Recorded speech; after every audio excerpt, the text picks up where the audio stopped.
Alam niyo kasi ang trabaho, yan gawain ng taong gustong mabuhay ng marangal.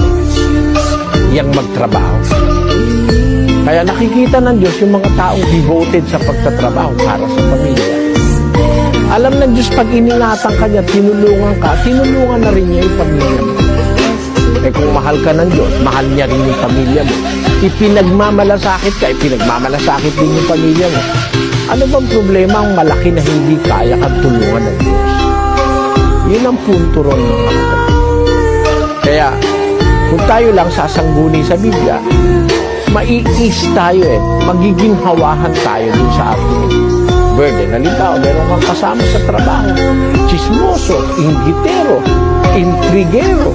intrigera, pakialamera. Manalangin ka sa Diyos, sana po buksan mo isip nito aking kasama sa trabaho.